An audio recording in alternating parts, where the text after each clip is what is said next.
नमस्ते, मैं वैद्य चंद्र कुमार देशमुख फ्रॉम पुणे।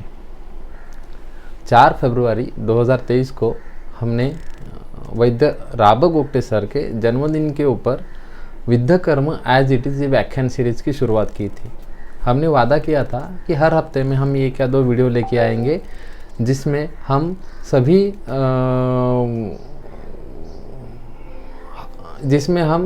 विद्या कर्म और अग्निकर्म चिकित्सा जो की जाती है, जो वैद्य राबा गोगटे सर से हमने सीखी है, वो जैसे एज इट इज़ आप सभी तक लानी है। इस व्याख्यान सीरीज में विद्या कर्म एज इट इज़ में हमने अभी तक 2 एपिसोड लिए हैं।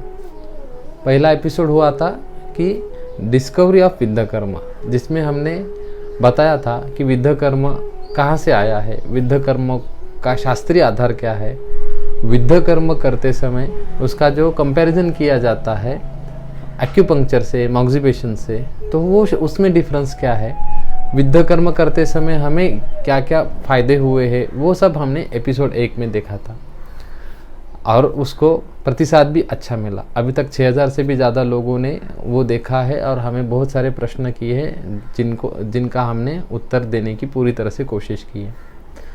एपिसोड 1 होने के बाद हमने एपिसोड 2 निकाला था। एपिसोड 2 का नाम था एक्यूरेसी ऑफ विद्या कर्म। अब हम देखते हैं विद्या कर्म अग्निकर्म जब से हमने बताना शुरू किया, पूरी इंडिया में व्याख्यान चालू है, सब जगह पे हम लेक्चर्स ले रहे हैं। हम जितनी हो सके उतनी कोशिश कर रहे हैं कि एक्यूरेसी पे काम करें। फिर भी होता क्या है, कहीं भी विद्या कर्म करे, कैसे भी विद्या कर्म करे, ऐसी प्रोसेस हो रही है। तो उसके लिए हमने एक्यूरेसी ऑफ विद्या कर्म एपिसोड निकाला था।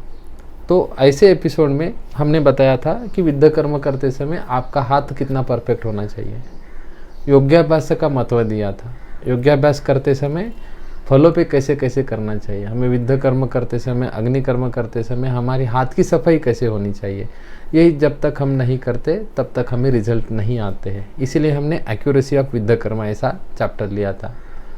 तो आज हम लेने वाले हैं आज का तीसरा एपिसोड और इस एपिसोड का हमने नाम रखा है कि मर्म। तो विद्या कर्म अग्निकर्म हम जब गोगटे सर के साथ सीखते थे तो हमें बहुत सारी बातें नई नई से मिलती थी। एक प्रभाव रहता था जो आयुर्वेद में मैं कहता हूँ बहुत हानिकारक है अगली पीढ़ी के लिए, कि हमारे सर ने जो बताया है या हमारे गुरु ने जो सिखाया है वैसे ही हम करेंगे, ब्लाइंडली फॉलो करेंगे। तो अगला बताने वाला अलग बताता है और समझने वाला अलग बताते बताते अलग बन जाती है। ऐसे नॉलेज की कड़ियाँ बहुत सारी आयुर्वेद में हैं। आयुर्वेद में औषधि के बारे में भी बहुत सारे हमें त्रुटियाँ देखने को मिलती है, जिसका स्टैंडर्डाइजेशन हम कर नहीं पाते हैं। अभी मैं बताऊँगा कि आरोग्यवर्धनी के ड्रग के बारे में पूर्व से लेकर पश्चिम तक, साउथ से नॉर्थ तक, सब जगह पे हर एक वैद्य आरोग्यवर्धनी वटी इस्तेमाल करता है। और आरोग्यवर्धनी वटी इस्तेमाल करते हुए ली जाती है कोई कंपनी से। बहुत कम वैद्य है जो खुद की आरोग्यवर्धनी वटी बनाते हैं और उसका जो रिज़ल्ट है वो रिज़ल्ट हमें देखने को नहीं मिलता है, क्योंकि आरोग्यवर्धनी के जो कंटेंट है, जो बता है ग्रंथ में, वो सब अवेलेबल ही नहीं है। जैसे रसगंध लोह भस्म है, वो बनाना बहुत कठिन है। अभ्रक है, अगर रोज़ हम 1 फुट देंगे तो सहस्रपुटी अभ्रक बनने में हमें 1000 दिन लगेंगे। वहाँ पे शुल्भ भस्म, ताम्र भस्म का इतना प्रॉब्लम चालू है, जैसे कि सबसे अच्छी कंपनियों का ताम्र भस्म हम निकालेंगे। परसों ही वैद्य से एक बात हो रही थी कि सबसे अच्छी कंपनी का ताम्र भस्म हम लेंगे और वो दही पे डाल दिया तो वो पूरा दही खराब हो जाता है, हरा रंग आ जाता है। तो इसका मतलब ताम्र वो ग्रंथ में दी हुई जो परीक्षाओं में खड़े नहीं उतर पाता है। उसके बाद गुग्गुल है, पूरे इंडिया में गुग्गुल, कॉमीफेरा मुकुल नाम का गुग्गुल है, वो मिलता नहीं है। सब शल्य की गुग्गुल इस्तेमाल करते थे, अभी वो भी नहीं मिलता है। अभी सीधा अकेशिया कैटेचू या कोई जो भी हमें गोंद मिलती है उसको गुग्गुल जैसे इस्तेमाल की जाती है। उसके बाद में शिलाजितु का प्रश्न है। शिलाजितु किसी को नहीं मिलता, ओरिजिनल तो आप सबको पता ही है। कुटकी नहीं मिलती है। अब इतना संदिग्ध द्रव्य वाला जो एखादा कल्प है तो पूरी जगह पे इस्तेमाल किया जाता है। तो ऐसा क्यों करना चाहिए? क्योंकि हमारे सर ने किया था या उनके सर ने किया था, वही परंपरा के अनुसार किया जाता है। हमें ऐसे देखने को मिलता है। वैद्य गोगटे सर कहते थे कि अरे बहुत सारी ऐसी दवाई हैं जो यकृत उत्तेजक है, आप वो इस्तेमाल कर सकते हो। तो ये जो आयुर्वेद में आई हुई बातें हैं वो आयुर्वेद को आगे लेने के लिए थोड़ी सी तकलीफ दे रही थी, और विद्या कर्म अग्नि कर्म जैसी बातें हैं जो चिकित्सा है जो काफ़ी अच्छा रिजल्ट देती है वो पीछे में पड़ी थी। अभी मैं बताना चाहूँगा कि अभी परसों हमारे पास पेशेंट आई थी, लड़की थी, उसको बिलिरुबिन बढ़ गया था, उसका 23 के ऊपर बिलिरुबिन गया था। सब ने चिकित्सा की, बहुत बड़ी डॉक्टर ने चिकित्सा भी की, लेकिन वो नीचे नहीं आ रहा था। हमने हरिद्रा का अग्निकर्म शुरू किया और कुछ ही दिनों में उसका बिलिरुबिन नीचे आ गया। इतनी सिंपल चिकित्सा थी, क्योंकि उसको आरोग्यवर्धिनी वटी खिला रहे थे। आरोग्यवर्धिनी से कुछ होता ही नहीं, क्योंकि उसमें जो द्रव्य हमें वर्णित किए गए हैं वो मिल ही नहीं रहे थे। तो ऐसी बहुत सारी बातें हैं जिसमें हमें आयुर्वेद में कालवश थोड़ी सी बदलाव होनी चाहिए। जैसे हमारी पेन मैनेजमेंट चिकित्सा थी या हमारी वमन कर्म की चिकित्सा थी, इसमें भी बहुत सारे अभी बदलाव आ चुके हैं। लोग बहुत अच्छी तरह से वमन करने लगे, तो ये सब लोगों ने सीखना चाहिए। हमारा यही उद्देश्य है कि जो हम विद्या कर्म अग्निकर्म कर रहे हैं, जो हम पूर्ण चिकित्सा का इस्तेमाल करते हैं, वो सबको पता होनी चाहिए, इसीलिए हमने बताया है। तो आज का एपिसोड है हमारा मर्म के ऊपर है। तो मर्म फर्स्ट ईयर में ही शारीर रचना में सिखाया जाता है। सबको पता रहता है मारयन्तीति मर्माणी, मर्मों को स्पर्श नहीं करना है। अगर शस्त्र सर्जरी कर रहे तो मर्म को छोड़ के सर्जरी करनी है। तो ऐसे सब विद्यार्थियों को फर्स्ट ईयर से ही पता रहता है कि मर्म इम्पोर्टेंट है। लेकिन अब जब हम चिकित्सा में उतरते हैं, जब हमारी प्रैक्टिस शुरू हो चुकी है, तब मर्म का इस्तेमाल बहुत कम लोग करते हैं प्रैक्टिस में। वो एमसीक्यू या एलक्यू के लिए ही बन गया है, ऐसा कभी कभी लगता है। लेकिन जो मैंने अभी कहा कि आयुर्वेद की परंपरा से जो आते हैं वही पकड़ा जाता है। और एक बात है मैं बताना चाहूँगा कि पाचकों के बारे में, जैसे कि रसपाचक है, रक्तपाचक है, मांसपाचक है, इसको पाचक समझा जाता है। अब बताने वाले ने अलग बताया, लेने वाले ने अलग लिया है, और वो स्टूडेंट में चला जाता है। जैसे कलिंग का पटोल पत्र से कटुक रोहिणी, इसको रसपाचक कहते हैं। पटोल सारिवा मुस्ला पाठा कटुक रोहिणी, इसको रक्तपाचक कहते हैं।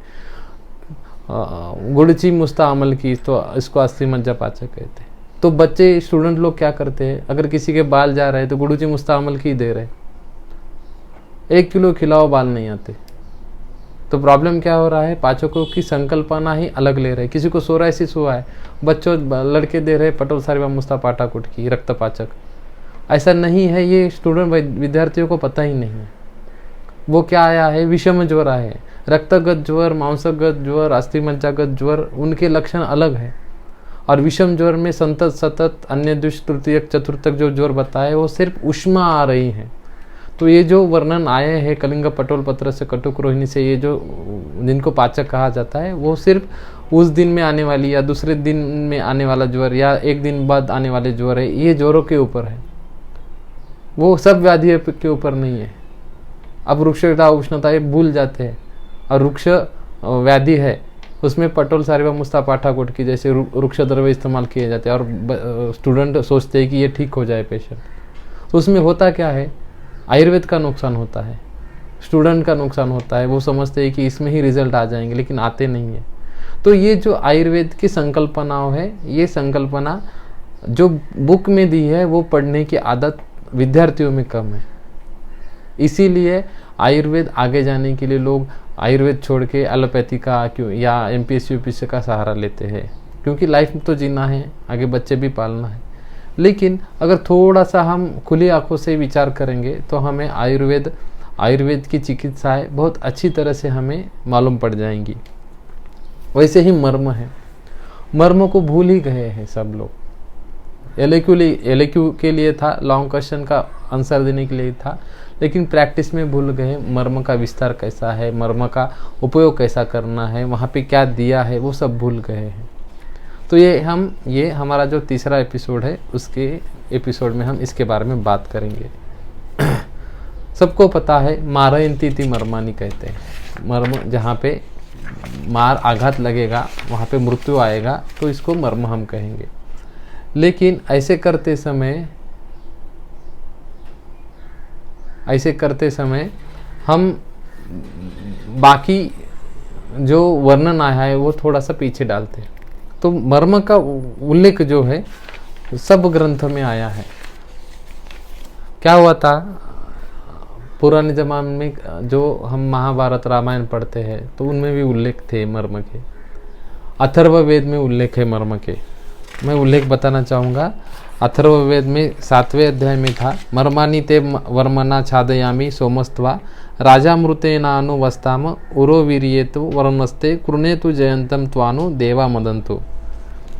किसी को अगर मारना है तो वो मर्म के ऊपर आघात करना चाहिए, ऐसा वर्णन आया था।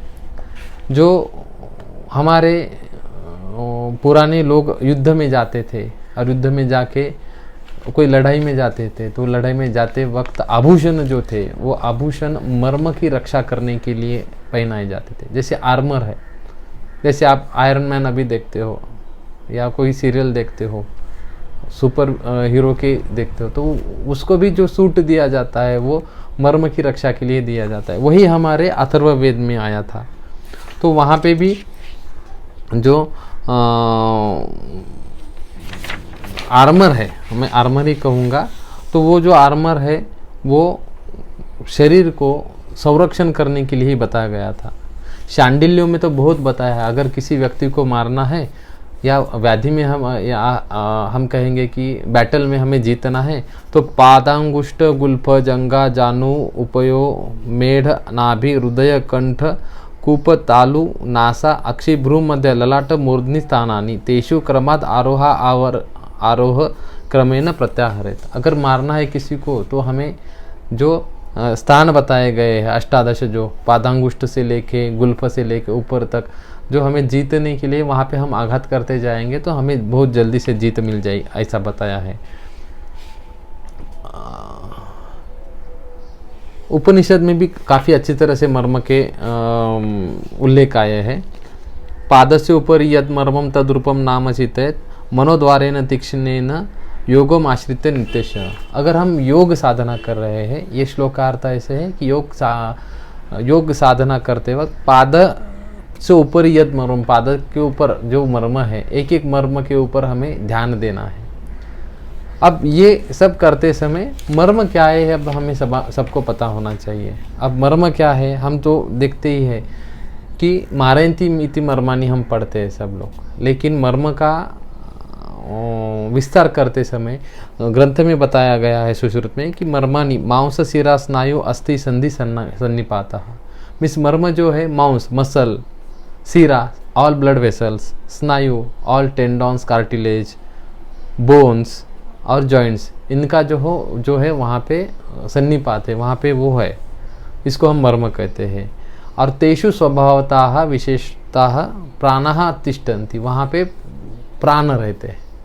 तो ऐसी जगह पे शरीर में है जहाँ पे प्राण रहते हैं और वहाँ पे अगर आघात हो जाएगा तो व्यक्ति पूरी तरह से मृत्यु हो जाता है। इसका मैं उदाहरण देना चाहूँगा। आपने कभी सुना होगा कि महाभारत में युद्ध चल रहा था। युद्ध चलते समय जो अर्जुन था, अर्जुन को टेंशन आया, स्ट्रेस आया, विषाद हो गया उसको कि हमारे सामने मेरे ही बांधव है, मेरे ही गुरुवर है, तो उनको मैं कैसे मारूं। और उसकी वजह से उन्होंने धनुष्य बाण त्याग दिया था। तो तभी भगवान श्री कृष्ण आए और भगवान श्री कृष्ण ने अर्जुन को गीता बताई। और वो गीता बताने के बाद अर्जुन ने गांडीव धनुष्य उठाया और वो शत्रुओं से लड़ने लगा। सबको मार सकता था, लेकिन वहाँ पे एक व्यक्ति था जिसको मारना बहुत कठिन था। वो व्यक्ति था भीष्म पितामह। और भीष्म पितामह को इच्छा मरण का वरदान था। तो उनको जो शाप मिला था, उनके जो पूर्व जन्म के शाप थे, वो शाप का पूर्णत्व करने के लिए वहाँ पे आई थी शिखंडी। और शिखंडिनी के बाण जो है अर्धनारी होने की वजह से उसको प्रतिहार नहीं कर पाए, क्योंकि उन्होंने प्रतिज्ञा ली थी। और उसकी वजह से शिखंडी ने पहले बाण भीष्म पितामह को मारे। लेकिन जो आदमी मरने ही नहीं वाला था, उसको बाण से क्या फ़ायदा, बाण मारने से क्या फ़ायदा। तो तब श्री कृष्ण ने बताया था इसके प्राण जो है मर्म के ऊपर है, तो अगर ये मरेगा नहीं, लेकिन आप अगर इनके मर्मों के ऊपर बाण मारोगे तो मर्म के ऊपर बाण मारने से वो निश्चित हो जाएंगे, वो काम नहीं या वो क्रिया नहीं कर पाएंगे। तभी अर्जुन ने जो हमारे शरीर में जो मर्म रहते हैं 107 मर्म थे, 107 मर्म के ऊपर अर्जुन ने बाण मारे थे। पहले शिखंडी ने बाण मारे थे जिसका प्रतिकार नहीं कर पाए थे, उसकी वजह से थोड़ी सी शक्ति कम होने के बाद अर्जुन ने सब जगह बाण मारे थे। तो युद्ध खत्म हो गया, सब खत्म हो गया। तो वहाँ पे जो भीष्म पितामह का ज्ञान था वो ज्ञान लेने के लिए सब पांडव उनके पास गए, कृष्ण भगवान भी वहाँ चले गए थे। तो युधिष्ठिर ने कहा कि भीष्म पितामह आप जो आपका जो ज्ञान है, आपने सब जो अभी तक अर्जित किया हुआ है ये हमें दे, आप दो, वो ज्ञान हमें दो। लेकिन भीष्म पितामह कहा कि हम आपको ज्ञान देने वाले हैं, ज्ञान देने के पहले मेरी एक अट है, मेरी एक हम क्या कहते हैं कि विनंती है कि आपने जो बाण मारे हैं वो बाण अर्जुन के हैं, वो चलेगा मुझे, लेकिन जो शिखंडी ने बाण मारे हैं आपको बाण निकालने हैं। तो सब बाण एक जैसे ही दिख रहे थे। तो युधिष्ठिर को प्रश्न आया कि अब अर्जुन के बाण और शिखंडी के बाण, दोनों के बाण अलग अलग हम कैसे करें। तब उसका उल्लेख आया है कि भीष्म पितामह ने कहा कि न एतत् बाणा अर्जुना, जो बाण जो मर्म पे नहीं है वो शिखंडी के बाण है, और जो बाण मर्म पे है वो अर्जुन के बाण है। मुझे यह कहना है कि अर्जुन को सबका ज्ञान था, इसलिए अर्जुन ने मर्म पे बाण मारते थे। धनुर्विद्या में भी बताया जाता था कि मर्म पे बाण मारो। हमारे पशु विद्या में अगर मांस खाना है आपको, वहीं भी जब सिखाया जाता है कि सद्य प्राणहर मर्म के ऊपर अगर आप आघात करते हो तो प्राणी जो है वो अच्छी तरह से उसका आत्मा निकल जाती है और वो मांस दुष्ट नहीं होता है। तो उसी तरह युधिष्ठिर को कहा गया कि मर्म के ऊपर के बाण रहने दो और सब बाण निकालो, वो बाण शिखंडी के हैं। तो हमें शिखंडी नहीं बनना है, आयुर्वेद चिकित्सा करते समय हमें अर्जुन बनना है। हर एक जगह हमें पता होनी चाहिए मर्म की, क्योंकि ये जो मर्म है मर्म मम ग्रह, मेरा रहने का आश्रय है और वहाँ पे मेरी आत्मा है। तो 107 जगह पे हमारा वो विभाजन किया गया है। मर्म के बारे में बताते समय ग्रंथ बताते हैं, सोम मारुत तेजांसी सत्व रज चमांसी च मर्मसु प्रायस पूसाम भूतात्मा च अवतिष्ठते। अब देखिए पूरे शरीर में हर एक जगह पे अलग अलग पे सोम मारुत तेजांसी, सोम मीन्स कफ, मारुत मीन्स वात, तेजांसी मीन्स पित्त, ये तीनों दोष सत्व रज तमांसी च, मन के जो गुण है सत्व रज तम, मन के दोष सत्व रज तम और मन का गुण जो सत्व, ये सभी मर्मसु प्रायश रहते हैं और वहाँ पे भूतात्मा भी रहती है, आत्मा भी रहती है। तो ऐसे जो मर्म है वहाँ पे अगर आघात हो जाएगा तो मृत्यु आ जाएगी, ऐसा कहा गया है। तो यही मर्म के ऊपर आघात नहीं करना है, क्योंकि वाग्भट में कहा गया है कि अल्प भी वेदना, जहाँ पे अगर अल्पपि चेष्टिते रुक्चतत् मर्मम, वहाँ पे अल्प अगर स्पर्श भी करोगे तो वहाँ पे वेदना होती है, ऐसे मर्म के स्थान है। और ये जो मर्म के स्थान है इनका हमेशा ज्ञान होना आवश्यक है। अब ये जो मर्म है, ये मर्म के बारे में बहुत सारे उदाहरण हैं। और एक श्लोक आया है ग्रंथ में, मैं बताना चाहूँगा। सुश्रुत शारिस्तान 6वें अध्याय में 19 श्लोक, चतुर्विधा यहाँ तो शिरा शरीरे प्रायेण ता मर्मसु सन्निविष्टा स्नायु अस्थि मांसानी तथा एव संधिन संतर्प देहम प्रतिपालयन्ति। अब अगर किसी ने गौर किया होगा तो शिराव्याध अध्याय है, अध्याय का नाम शिराव्याध विद्या अध्याय व्याख्या समय है। शिराव्याध, शिरा मीन्स तरवनाथ शिरांशी ऐसा है, और शरीर में 700 शिरा है, और इसमें से वातज पित्तज कफज और सर्ववह शिरा ऐसा उसका विभाजन किया है। तो ये जो 4 प्रकार की शिराएं हैं, शरीर प्रायेण ता मर्मसु सन्निविष्टा, ये मर्म की जगह पे है। और स्नायु अस्थि मांसानी तथैव संधिन, मीन्स स्नायु अस्थि मांस और संधि में देह तर्पण करके शरीर का पालन करती है, ऐसा ग्रंथ में बताया है। तो ये जो सिरा है, हम ये सिरा को पकड़ के ही हम विद्ध कर्म करते हैं, मर्म की जगह पे नहीं करते हैं। लेकिन ये सिराएं मर्म का पालन करती है, जो वातपेय पित्त कफ वह सिराएं है। और वो सोम मारुत तेजसी सत्व रज तमांसी मर्मसो अभियतात जो हमने कहा है, अभी बताया है। तो ये पूरी तरह से हमारे त्रिदोषों के अनुसार ही यहाँ पे मर्म का रचना रहती है। और ये मर्म की रचना जो है वो हर मर्म के अनुसार अलग अलग है। कोई मांस मर्म है, कोई सिरा मर्म है, कोई अस्थि मर्म है। तो इसके अनुसार शरीर का विभाजन किया गया है और उसके अनुसार ही हम विद्ध कर्म और अग्निकर्म चिकित्सा करते हैं, जिसको हम एक्यूरेसी कहेंगे। एक्यूरेसी हमें मिलती है। कहीं पे भी विद्ध कर्म, कहीं पे भी सुई लगाना, इसको हम विद्ध कर्म नहीं कहते। बहुत लोग करते हैं वैसा, कहीं पे भी रखते हैं या वहाँ पे सुई डाल के रखते हैं, तो ये विद्ध चिकित्सा नहीं होती। आपको अगर मर्म का ज्ञान नहीं होगा तो विद्ध कर्म आप अच्छी तरह से नहीं कर पाओगे। पॉज करते।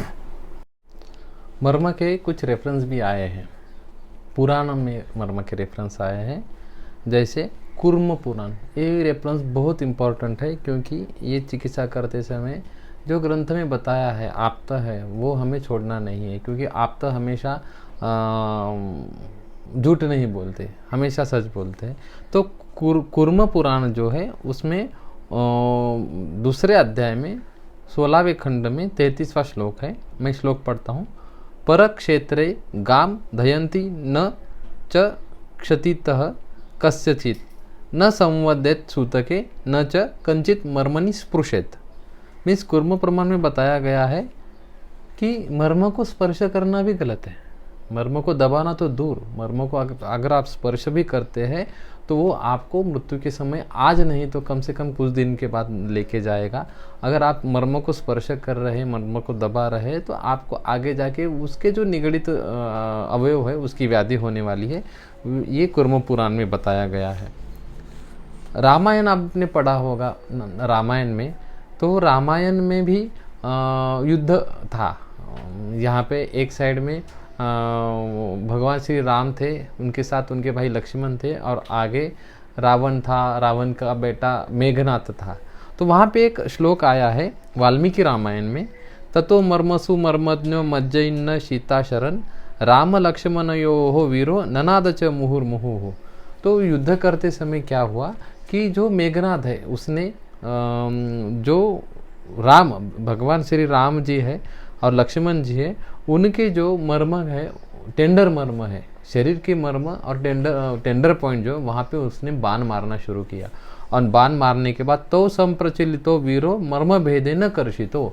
तो वीरो, ये जो दो वीर थे, मर्म भेदेन, इनके मर्म के ऊपर भेदन होने के कारण कर्षित हो गए थे, वो सूख जा रहे थे मर्म के ऊपर बाण लगने की वजह से। ऐसा वहाँ पे वर्णन आया है।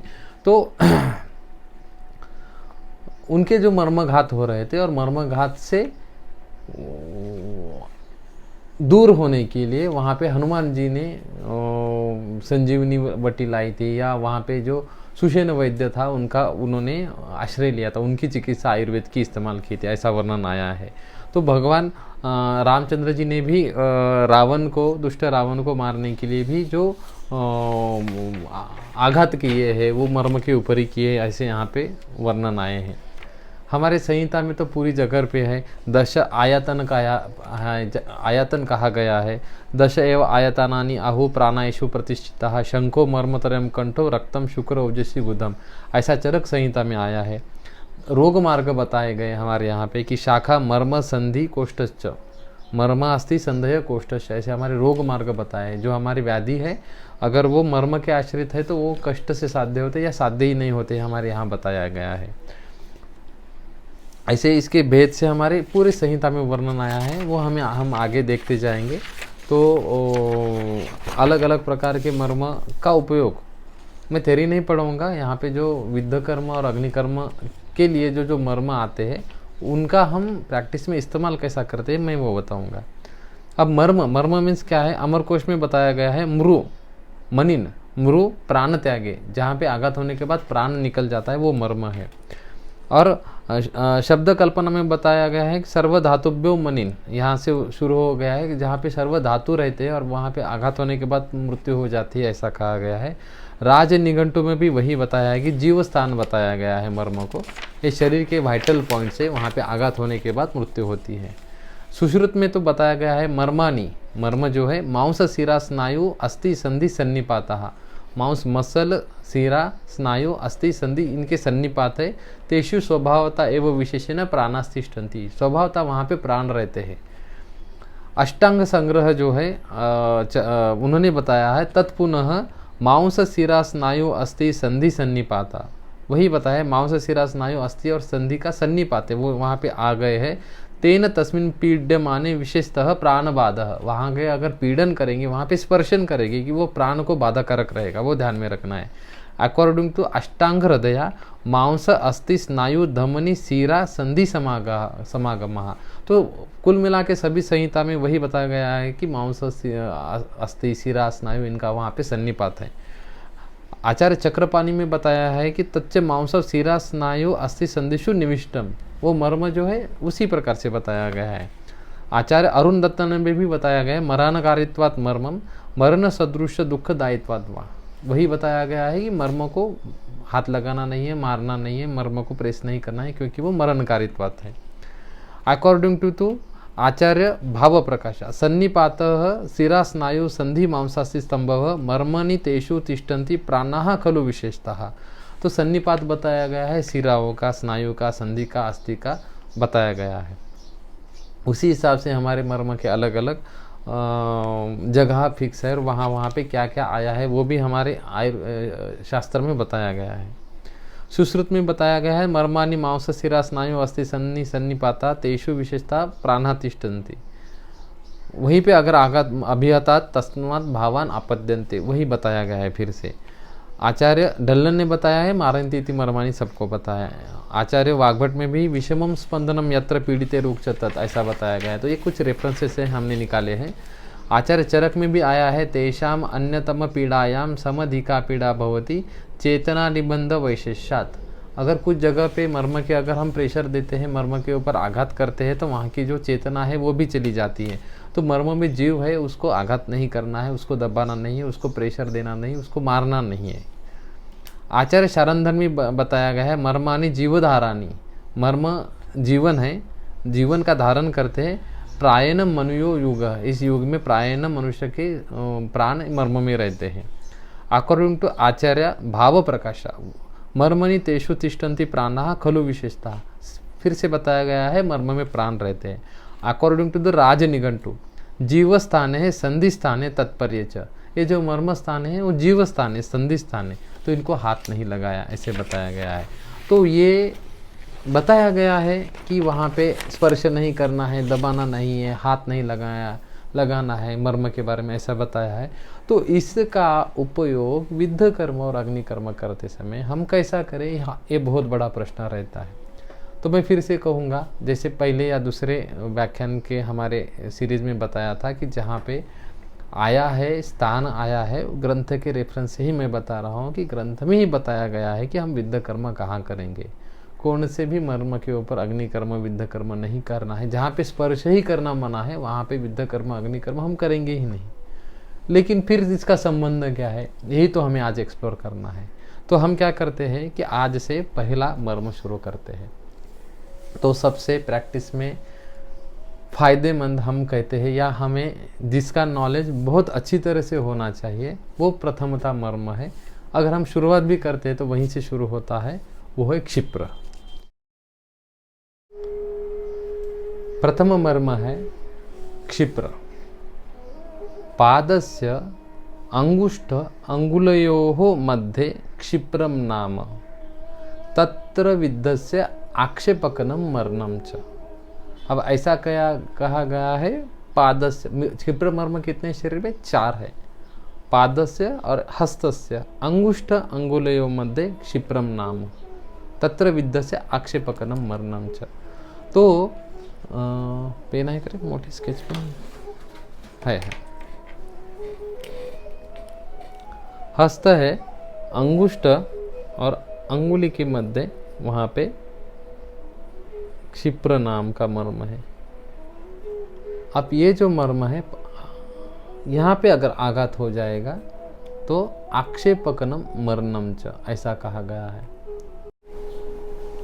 सो पादस्य हस्तस्य अंगुष्ठ अंगुले मध्ये क्षिप्रम नाम तत्र विद्धस्य आक्षेपकनम मरणम च। अंगुष्ठ और अंगुली, जो अंगुष्ठ और अंगुली है, यहाँ पे इनका जो मध्य भाग है वहाँ पे क्षिप्र नाम का मर्म है, अर्धांगुली मर्म है। यहाँ पे अगर यहाँ पे आघात हो गया तो क्या हो जाएगा, आक्षेपकनम मरणम च, आक्षेपक से मृत्यु होती है।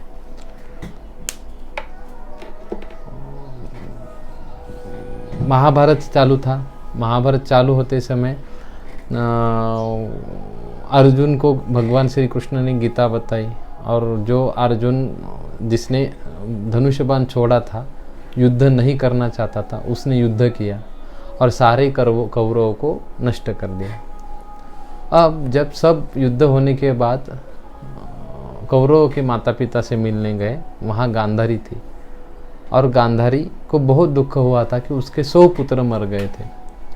तो गांधारी ने श्री कृष्ण को देख आने का महसूस करते उसको शाप दिया कि मैंने जो पीड़ा सहन की है मृत्यु से, हमारे बच्चों की मृत्यु की, तो आप भी, आपका कुल खत्म होते हुए आप भी पीड़ा सहन करोगे, आपको भी मृत्यु आ जाएगी और आपके आंखों के सामने यादव कुल का नाश हो जाएगा। ऐसे गांधारी ने श्री कृष्ण जी को शाप दे दिया। अब ये शाप तो पूरा होने वाला है, क्योंकि पुराने ज़माने के लोग बहुत सात्विक थे। तो जो वज्र था, जो दुर्योधन का वज्र था, मरने के बाद दुर्योधन का वज्र से जो शूल बना था, वही शूल, जो बाण जो है, भगवान श्री कृष्ण के पैर के ऊपर लगा था, और वो पैर के ऊपर लगने की जगह थी क्षिप्र मर्म, और वहाँ पे आघात होने के बाद आक्षेपकनम मरणम च। तो ऐसा वर्णन है, भगवान श्री कृष्ण को पैर के ऊपर हरिण, भगवान श्री कृष्ण जी का पैर को हरिण समझते वो बिल्ल ने वहाँ पे बाण मारा था, और वो बाण वहाँ पे क्षिप्र मर्म के ऊपर लगा था, और वहाँ से वो कालांतर प्राणहर मर्म है, कुछ काल बाद मृत्यु आती है। तो वो मृत्यु आते समय वो व्यक्ति को आक्षेपक आ जाते हैं। तो ऐसा भी वर्णन है कि जो यादव कुल का नाश हो रहा था, भगवान श्री कृष्ण अपने आँखों से देख रहे थे और उनको आक्षेपक भी आ रहे थे। तो ये जो क्षिप्र मर्म है, अब वहाँ पे जो भिल्ल है, वो जो वहाँ पे जा रहा था, वहाँ पे जो शिकार करने के लिए जाता था, वहाँ पे जो नदी थी, वहाँ नदी के बाजू में श्री कृष्ण जी बैठे थे। आप देख सकते हो, आप गूगल पे भी सर्च कर सकते हो, वो जो नदी जा रही थी उसको नाम भी अभी क्षिप्रा दिया गया है। पहले से क्षिप्रा नाम की नदी है वहाँ पे, और वहाँ पे ही क्षिप्र मर्म के ऊपर आघात होने से कालांतर प्राणहर मृत्यु हो चुकी है। तो ऐसे बहुत सारे रेफरेंस मिलेंगे क्षिप्र मर्म के। तो ऐसी पैर की हस्त की जगह जहाँ पे आघात होने के बाद कन्वल्जेंस आते हैं, कन्वल्जेंस आने के बाद कुछ समय बाद मृत्यु हो जाती है, ऐसी हाथ और पैर की जगह है, वो जगह है क्षिप्र। अब शरीर में जो कन्वल्जेंस आते हैं, आयुर्वेद में अगर हम देखेंगे तो कन्वल्जेंस जो है, अंतरायाम बहिरायाम हम उसको कहते हैं, वो वात प्रकोप की वजह से आते हैं। और शरीर में इतना बड़ा वात प्रकोप जो कि पूरे शरीर को टेढ़ा मेढ़ा करे, शरीर को पूरी कष्ट दे, ऐसा वात प्रकोप एक जगह से उत्पन्न हो रहा है, एक जगह से उत्पन्न हो रहा है ना, तो वो जगह में कुछ तो भी ताकत होगी। जैसे हमने पढ़ा कि सत्व मारुत तेजांसी, सोम मारुत तेजांसी, सत्व रज तमांसी च, वो जगह पे मारुत है, वहाँ पे पित्त है, वहाँ पे कफ है। तो वहाँ पे आघात हो जाने के बाद मुख्यतः वायु जो है पीड़न करता है, और वायु प्रकोप बहुत जल्दी हो जाता है। तो ऐसे शरीर में कन्वल्जन लाने वाले, शरीर को वात प्रकोप करने वाले, शरीर को पूरी तरह से मरोड़ने वाले, अंतरायाम बहिरायाम करने वाले, शरीर के हस्त और पाद में रहने वाले क्षिप्र का मर्म का अगर हम साइंटिफिक तरीके से देखेंगे कि वहाँ पे क्या है, कौन सी एनाटॉमी है और कौन सी वहाँ पे शरीर की रचना है जो हमें इतनी तकलीफ देती है। अब पैर का क्षिप्रमर्म हम देखते हैं। क्षिप्रमर्म ये जो स्नायु मर्म है, पैर में पहला एपोन्यूरोसिस रहेगा प्लांटर, उसके बाद में फ्लेक्सर डिजिटोरम ब्रेविस ये मसल्स है, उसके बाद में जो मसल्स आती है फर्स्ट लेयर में एब्डक्टर डिजिटी मिनिमा मसल है वहाँ पे, और एब्डक्टर हॉलिसिस मसल्स लैटरली रहती है, मीडियली रहती है। ये जो मसल्स है ये हम क्षिप्रमर्म के अधिकार में आती है। उसके बाद में सेकंड लेयर आता है वहाँ पे मसल का, अगर सेकंड लेयर में लुम्ब्रिकुलरिस आती है और क्वाड्रेटस प्लांटी भी आती है। तो ये पूरे पैर में फ्लेक्शन देने वाली मसल्स रहती है, और ये जो क्षिप्रमर्म के अधिकार में मसल्स आ जाती है, तो यहाँ पे हमें ये फ्लेक्शन एक्सटेंशन देने का काम करती है। तीसरा लेयर देखेंगे तो फ्लेक्सर डिजिटा मिनिमस ब्रेविस आती है, एडक्टर हॉलिसिस जो है उसका हेड आ जाता है वहाँ पे, और फ्लेक्सर हॉलिसिस ब्रेविस विथ सिसिमॉइड्स ये दोनों भी ये थर्ड लेयर में हमें दिखते हैं। तो ये पूरे स्नायु मर्म जब बनता है तो एक पॉइंट से ये पूरे मसल हमें कंट्रोल करने का देखते हैं। जैसे हम देखते हैं कि ट्रिगर पॉइंट अर्धा अंगुली है क्षिप्र का, और चौथे लेयर में भी इंट्राओसिया और पेरोनियस लॉन्गस टिबियालिस पोस्टेरियर ये सब मसल आते हैं। तो अगर हम देखेंगे तो वहाँ पे आप देखोगे, मैं बताऊंगा कि वहाँ पे क्या रहता है। यहाँ पे अल्नार आर्टरी आती है, यहाँ से रेडियल आर्टरी आती है। अल्नार आर्टरी की सुपेरियर पाल्मर ब्रांच हो जाती है, और रेडियल आर्टरी की जो है डीप पाल्मर ब्रांच वो बन जाती है, और यही पाल्मर ब्रांच का जो एनास्टोमोसिस है वहाँ पे क्षिप्रमर्म जो है, क्षिप्रमर्म के यहाँ हमने देखा है कि एनाटॉमिकल स्ट्रक्चर्स हम देखते थे कि सुपरफिशियल पाल्मर आर्टरी है, डीप पाल्मर आर्टरी है, superficial Palmer artery ulnar artery का कंटिन्यूएशन है, डीप पाल्मर आर्टरी जो है रेडियल आर्टरी का कंटिन्यूएशन है। ये आर्टरी के साथ आगे जो है उसका ब्लड फ्लो अलग अलग डिजिटल आर्टरी के इसमें उसका बाइफर्केशन हो जाता है। उसी प्रकार से वेन सर्कुलेशन भी वैसे ही है। अब आर्टरी का सर्कुलेशन डीप है, ऊपर से वेन का सर्कुलेशन है, और आर्टरी से जो ब्लड है मसल्स यूज़ करते हैं, यूज़ करने के बाद वेन जो है डीऑक्सीनेटेड ब्लड है बॉडी की तरफ लेके जाते हैं। तो ये जो आर्टरी का सर्कुलेशन होने के बाद ब्लड जो बॉडी की तरफ जाता है उसके बीच में जो आई हुई मसल सिस्टम है, या हम कहेंगे कि टेंडन है, वहाँ यूज़ किए जाते हैं। क्योंकि हाथ जो है हमें कर्म करने के लिए, जैसा फ्लेक्शन है, एक्सटेंशन है, रोटेशन है, कुछ होल्डिंग है, ये सब करने के लिए हमें मसल्स काम में आते हैं। और हम क्षिप्र जो मर्म है अगर देखते हैं तो क्षिप्र स्नायु मर्म है, वहाँ पे सिराओं का जाल भी है, वहाँ पे अस्थि भी है, वहाँ पे हम देखेंगे मेटाकार्पल बोन्स है, पैर में देखेंगे तो मेटाटार्जल बोन्स है, आजू बाजू में हम देखेंगे कि फैलेंजेस है। तो ये सब बोन्स जो है उसको कंट्रोल करने के लिए या उसको कर्म करने के लिए वहाँ पे मसल्स के ग्रुप आ जाते हैं। मसल के ग्रुप आते समय वो लेयर वाइज आ जाएंगे। ऊपर से स्किन रहेगी, स्किन के बाद वहाँ पे पाल्मर आर्च रहती है। पाल्मर आर्च जो है वो भी होल्डिंग के लिए बहुत काम में आती है, पकड़ने के लिए काम में आती है। अगर स्टिफनेस आ रहा है तो पहले पाल्मर आर्च में ही स्टिफनेस ज़्यादा से ज़्यादा आता है, उसके बाद में उसको पाल्मर एपोन्यूरोसिस कहते हैं, वो जो शीत रहती है। उसके बाद में मसल्स आता है, फ्लेक्जर्स आ जाते हैं, मीन्स फ्लेक्जर डिजिटोरियम सुपरफिशियलिस है, फ्लेक्जर डिजिटोरियम प्रोफंडस है, बहुत सारे नाम है, उसको हमें ज़्यादा नाम के ऊपर नहीं जाना है। लेकिन ये जो मसल्स रहते हैं, ये जो मसल्स है हाथ को फ्लेक्जन लाते, एक्सटेंशन लाते, फ्लेक्जन करते, एक्सटेंशन करते, पूरे हाथ में करते।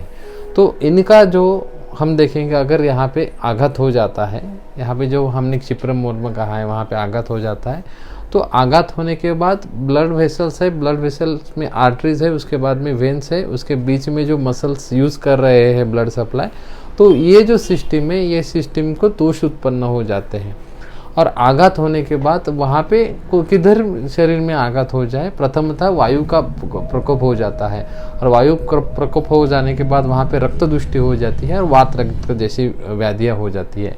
इसीलिए क्षिप्र मर्म के ऊपर 2 अंगुली अगर हम वेदन कर्म करते हैं तो ग्रंथ में दिया है कि वात रक्त चिप्प विसर्प संसर व्यास वेद स्वाप साद रुक्तोद भेदनम संगांग भंग संकोच वर्थ हर्ष दर्शन, ऐसे बहुत सारी वेदनाएं उत्पन्न हो जाती है और कन्वर्जेंस आ जाता है पेशेंट यहाँ पे क्षिप्र मर्म के ऊपर आघात होने के बाद। इसीलिए ऐसे व्याधियों में ऊपर से क्षिप्र मर्म के ऊपर हमें वेदन कर्म को कहा गया है, 2 अंगुली वेदन कर्म करते।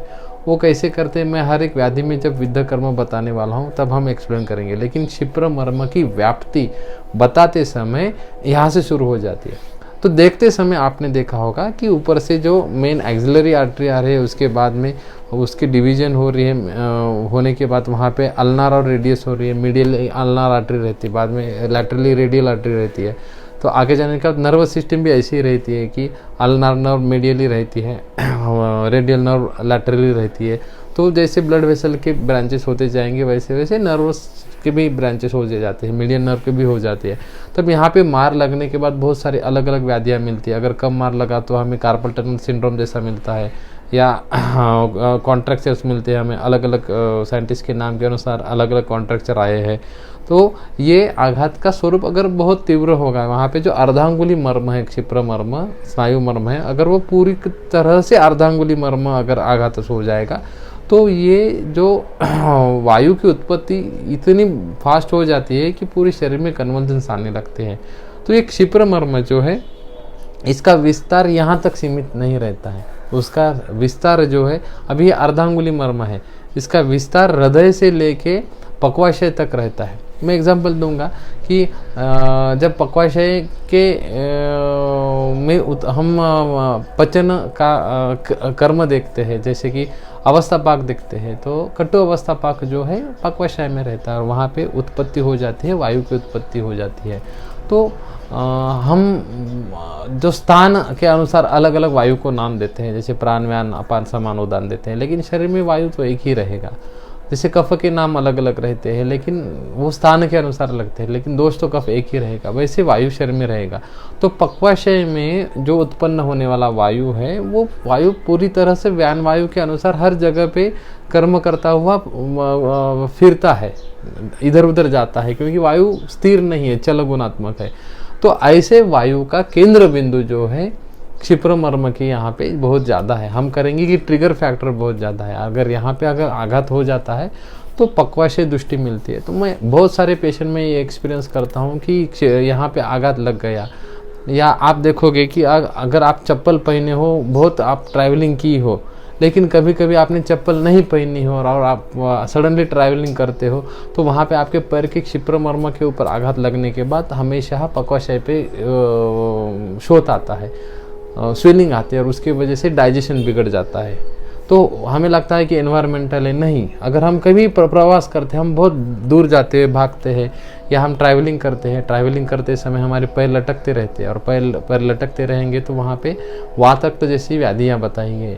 वो वात रक्त जब होता है तो आप देखिएगा कभी भागते हैं तो गाड़ी लगती है, लोगों को उल्टियाँ आनी शुरू हो जाती है, किसी को लूज मोशन आना शुरू हो जाता है, हमें भूख नहीं लगती है।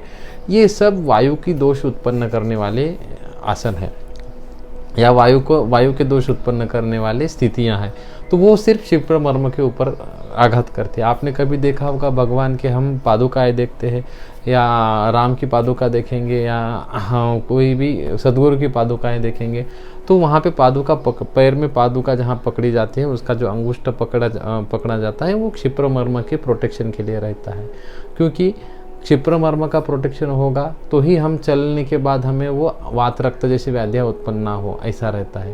तो ये जो क्षिप्र मर्म है ये सिर्फ यहाँ का नहीं, ये हृदय से निगडित, वायु का स्थान हृदय भी है, वायु का स्थान त्वचा भी है, वायु का स्थान पक्वाशय भी है, वायु का स्थान संपूर्ण शरीर है।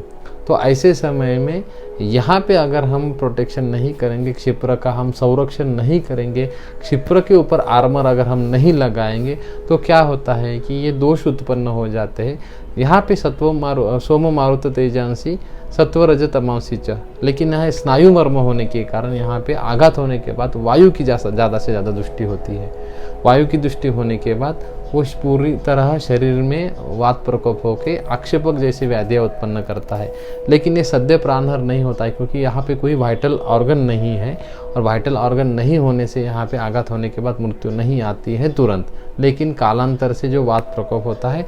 हम कुछ पेशेंट मैंने देखे हैं जिनके की पूरी तरह से क्षिप्र मर्म का आघात होकर उनकी एक 20-20 दिन बाद मृत्यु हुई है। मैंने एक पेशेंट भी देखा है, उनको पूरी तरह क्षिप्र मर्म पे ही स्नेक बाइट हुआ था। तो स्नेक बाइट सिंपल स्नेक था, कोबरा नहीं था, लेकिन स्नेक बाइट होने के बाद भी उसका जो अल्प मात्रा में बाधाकर विष था, लेकिन वो क्षिप्र मर्म की वहाँ रहने के बाद वो पेशेंट को हमने कन्वर्जन देखे हैं। कुछ लोग क्षिप्र मर्म पे के आघात आने के बाद टिटेनस जैसी व्याधियाँ उत्पन्न होती है, ऐसे कहते हैं कि टिटेनस कहते हैं, लेकिन मैं ऐसा नहीं कहूँगा कि टिटेनस ही है।